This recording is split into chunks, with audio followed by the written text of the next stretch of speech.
मैं चित्रा त्रिपाठी, अब से सिर्फ एबीपी न्यूज पर। एबीपी न्यूज आपको रखे आगे।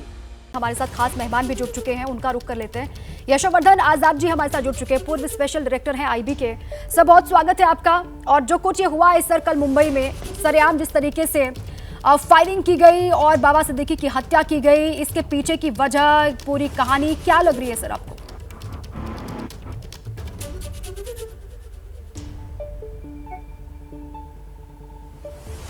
सर, आवाज आ रही है आपको? देखिए, बाबा सिद्दीकी के बारे में जो हत्या हुई है उसको हम कहते हैं टारगेटेड किलिंग। हाँ, आवाज आ रही है? मेरी आवाज आ रही है आपको?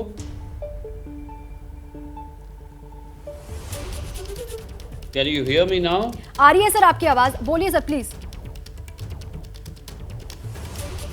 क्या मेरी आवाज पहुंच रही है आपको?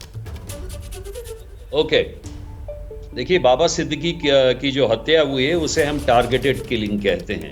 ये किसी भी स्टेट में कहीं भी हो सकता है, और वो चाहे ये रियल एस्टेट का मामला हो, स्लम डेवलपमेंट से जुड़ा हो, ये किसी भी तरह किया जा सकता है। लेकिन सबसे जो महत्वपूर्ण बात ये है कि इसमें बाबा सिद्दीकी को पहले धमकी मिली थी और उस धमकी के बाद उन्हें वाई श्रेणी की सुरक्षा दी गई थी। तो अगर उन्हें वाई श्रेणी की सुरक्षा दी गई थी तो इसको जो अंजाम दिया गया वो थोड़ी हैरत में हम इसलिए हैं क्योंकि ये उन्हें बचाया जा सकता था।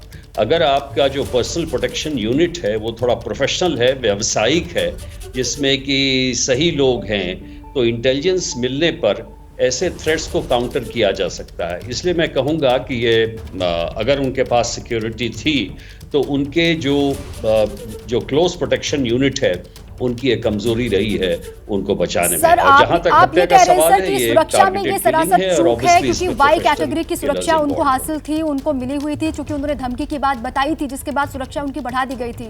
आप कह रहे हैं कि घटना को रोका जा सकता था, ये सुरक्षा में चूक है?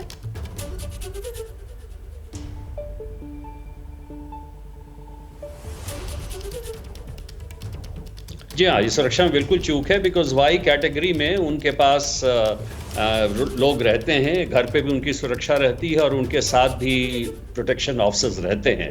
तो ये कहा गया है कि वो अपने बेटे के ऑफिस से बाहर निकले थे, उसी समय जब वो गाड़ी में बैठे तब उनको शूट किया गया। तो ऐसे में जो उनके पर्सनल साथ में जो कमांडोज रहे होंगे या उनकी प्रोटेक्शन यूनिट रही होगी, उसको तुरंत रिएक्ट करना चाहिए था।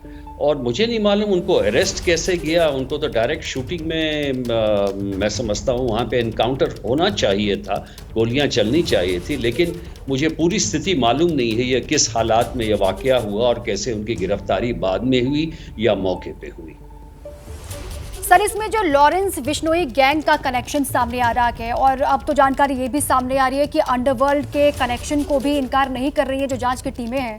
आपको क्या ऐसा लग रहा है कि लॉरेंस बिश्नोई गैंग इसके पीछे हो सकता है? क्योंकि मॉडस ऑपरेंडी जो है वो वही लगती है, पैटर्न वही है। पहले भी जिन मामलों में लॉरेंस बिश्नोई रहा है सर, उसमें भी इसी पैटर्न को अख्तियार किया गया लॉरेंस बिश्नोई की तरफ से। आपको भी लग रहा है कि इसके पीछे वही हो सकता है?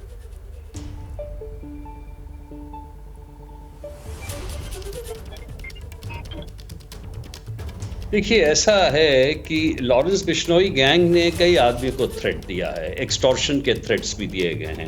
इसमें डायरेक्ट किलिंग हुई है। मुझे नहीं मालूम इनको एक्सटॉर्शन का थ्रेट आया था या सिर्फ धमकी दी गई थी जिसके आधार पर इनको पुलिस सुरक्षा दी गई है।